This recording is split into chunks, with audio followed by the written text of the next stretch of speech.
ये press conference इसलिए की जा रही है कि कल चुनाव है, जिसमें बरेली का सदन का चुनाव है, जिसमें 1 मेयर और 80 पार्षदों का चुनाव होना है। मैं ये लड़ाई बरेली की जनता के लिए लड़ रहा हूँ। बरेली की जनता का 5 साल में जितना शोषण हुआ है या बरेली की जनता का पैसा प्राइवेट लोगों की जेब में गया है, उसके खिलाफ मेरी ये लड़ाई है। यदि ये चुनाव हम सफल होते हैं तो हमारी प्रायोरिटीज़ क्या होंगी वो मैं बताना चाहता हूँ। नंबर 1, सबसे पहली चीज़ है भ्रष्टाचार, जो सैकड़ों करोड़ का है। जब खुलेगा ये बहुत दूर तक जाएगा। सैकड़ों करोड़ रुपया लोगों की जेब में गया, 65% तक कमीशन चला है। तो मेरा सबसे बड़ा उद्देश्य यह है कि ये चीज़ ख़त्म हो और बरेली के लोगों का भी शोषण किया गया है, तरह तरह से डरा के धमका के सब करके वो भी शोषण किया गया। इसके बाद पिछले चुनाव में वर्तमान मेरे सामने कहा था कि हम 6 महीने में जो है सॉलिड वेस्ट मैनेजमेंट प्लांट चला देंगे। आज 6 साल हो गए, 5.5 हो गए। जैसे का तैसा है, कोई प्लांट नहीं चला। शहर में कूड़े के ढेर है, 400 टन कूड़ा रोज़ निकलता है, कभी इधर कभी इधर कभी उधर डाल दिया जाता है।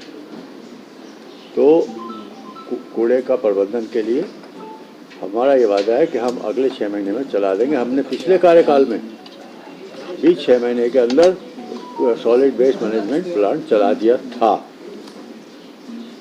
वो स्वार्थी लोगों ने अपने स्वार्थ में कोर्ट कचहरी के चक्कर में उसको बंद करा दिया।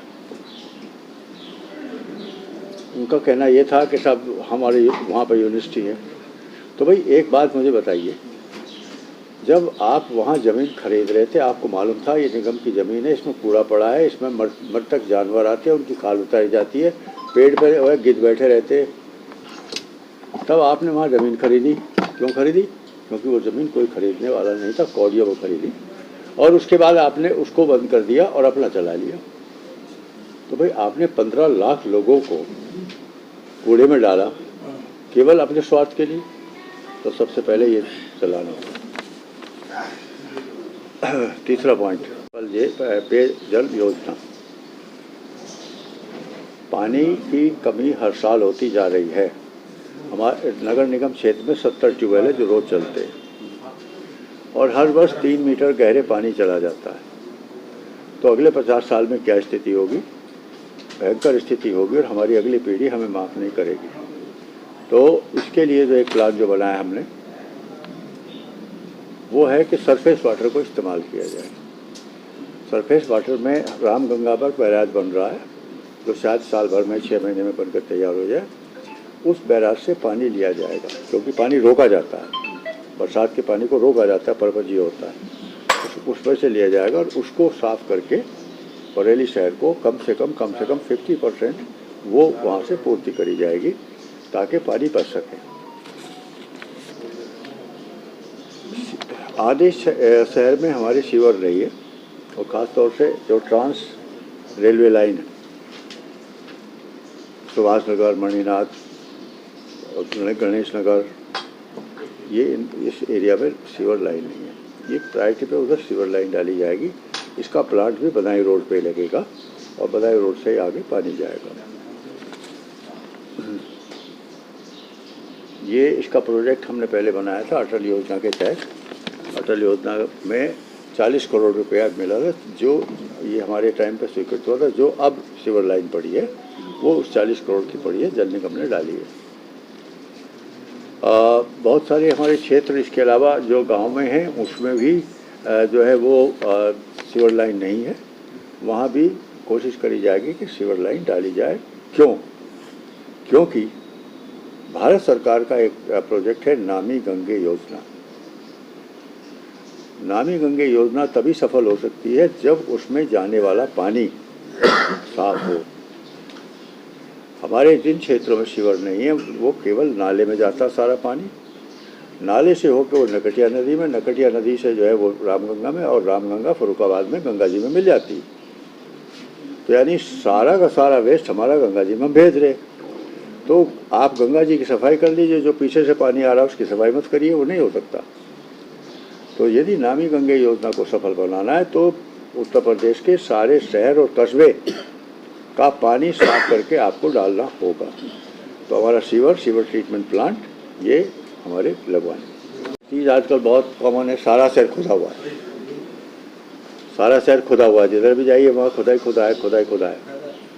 तो इसको जल्दी से जल्दी इसको स्ट्रीम में ला करके इसको सही करा ले, सारी सड़कें सही करा लें। सुभाष नगर क्षेत्र में जो है पुलिया में नाला, जो नीचे पुलिया है वो एक्चुअली वो पुलिया नहीं थी, वो नाला था, नाले को कन्वर्ट कर लिया, नाला नीचे है। यहाँ पर करीब करीब 1.25 लाख पॉपुलेशन उधर हो गई है। अब उसके लिए ज़रूरी है कि एक अंडरपास उधर बने ताकि कनेक्टिविटी बेटर हो सके। गौ हमारी माता, गौशाला जो है जो चल रही है वो इस हालत में, आप लोग कभी देखेंगे जाकर तो देखेंगे कि केवल सूखा चारा डाला जाता है, वो भी इतना कि वो सांस ले सके। ये हम गौ माता पर अत्याचार कर रहे हैं। हम गौ को माता मानते हैं, हम तो रात को अपना एसी चला कर सो जाते हैं, गौ माता सड़क पर रहती है और पॉलिथीन खाती रहती है। तो भाई क्या हम जब ऐसा करते हैं तो हर परिवार को क्या एक गाय को अडॉप्ट नहीं करना चाहिए?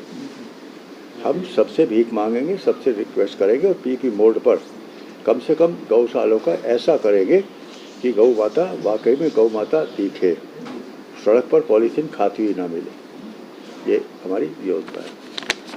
इसके बाद बहुत सारी चीज़ें जो है वो डिस्प्यूट हैं निगम में। किसी का ट्रांसफ़र सर्टिफिकेट नहीं बना, किसी का डेथ सर्टिफिकेट नहीं बना, किसी का बर्थ सर्टिफिकेट नहीं बना, इनके लिए चौपाल लगा के समाधान किया जाएगा। 10 वार्ड में एक दफ़ा लगाया, 10 में एक लगाया, तो ये समाधान चौपाल लगा के किया जाएगा। स्वच्छता, सॉलिड वेस्ट मैंने वहाँ बताया आपको।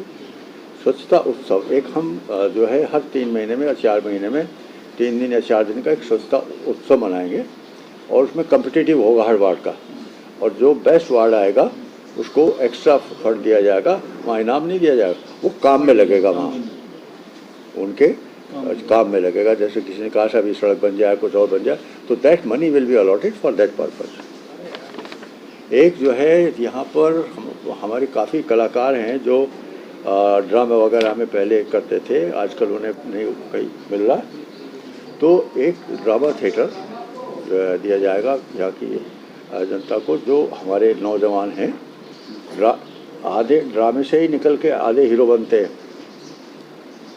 तो वहीं से जो है जाता है।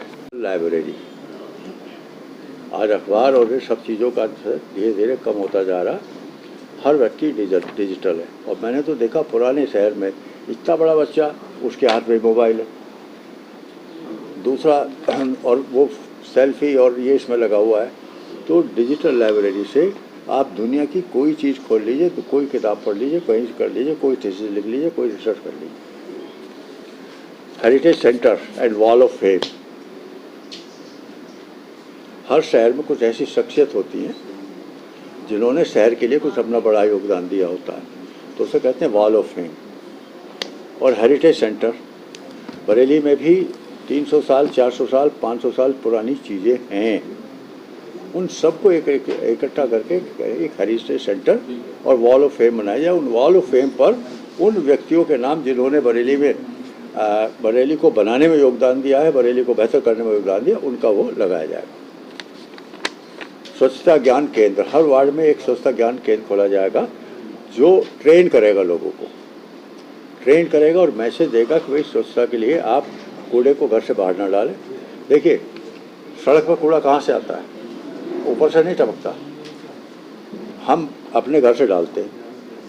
तो सबसे पहली चीज़ यह है कि भाई आप कूड़े को घर से बाहर ना डालें, हम कूड़ा आपके घर के अंदर से लेंगे। इसके लिए जो है ट्रेनिंग, वो ट्रेनिंग क्या ये वो होगा, मोटिवेशनल चीज़ें खोली जाएंगी। टैक्स के बहुत सारे वाद पेंडिंग पड़े हुए हैं और बहुत आसान है अब उनको सुलझाना। वर्तमान में जो रेट है, जो सेल्फ असेसमेंट में है, या 2001 में था 2001 से पहले का, उसके हिसाब से करके आउटसाइड कोर्ट के बाहर इन विवादों का निस्तारण करना। निगम के 2 स्कूल हैं, तिलक इंटर कॉलेज और आज़ाद, दोनों की हालत अच्छी नहीं है। हम ये चाहेंगे कि जो हमने बिल्डिंग में पिछले कार्यकाल में रिपेयर वगैरह कराया था, अब भी कुछ नई बिल्डिंग बनवा के दी जाए, ताकि वहाँ पर बच्चे, इंटर कॉलेज है, ताकि वहाँ वो बच्चे जो प्राइवेट एजुकेशन नहीं अफोर्ड कर सकते, ये वहाँ पर हो। ये बिल्डिंग हमारी है, बाकी प्रबंधन सारा का सारा वो बेसिक शिक्षा का है। तो ये हमारी प्राथमिकता है। अब आपको कोई सवाल उत्पन्न है? महत्वपूर्ण है, सब्जी मंडी के सामने नगर निगम का अस्पताल है, जो मैडम के ज़माने में चलता था। अब उसका कोई पुरसाने हाल नहीं है, ना वहाँ डॉक्टर है, ना वहाँ स्टाफ है, जर्जर हालत है बिल्डिंग की। उसके लिए आप क्या करेंगे? उसके लिए कुछ नहीं करेंगे। वो निगम का अस्पताल नहीं है, वो निगम के अंडर नहीं। सुनिए, मेरी बात सुनिए। ये सारी सुविधाएं ट्रांसफ़र कर दी गई स्वास्थ्य विभाग को, सारी व्यवस्थाएं स्वास्थ्य विभाग को ट्रांसफ़र कर दी गई है, और ये सब स्वास्थ्य विभाग के अंडर है। पहले एक ज़माना था जब स्वास्थ्य विभाग शहर का और बेसिक शिक्षा निगम के पास थी। बेसिक शिक्षा ट्रांसफ़र कर दी गई है, बेसिक शिक्षा को अस्पताल और ये सारी चीज़ ट्रांसफ़र कर दी गई।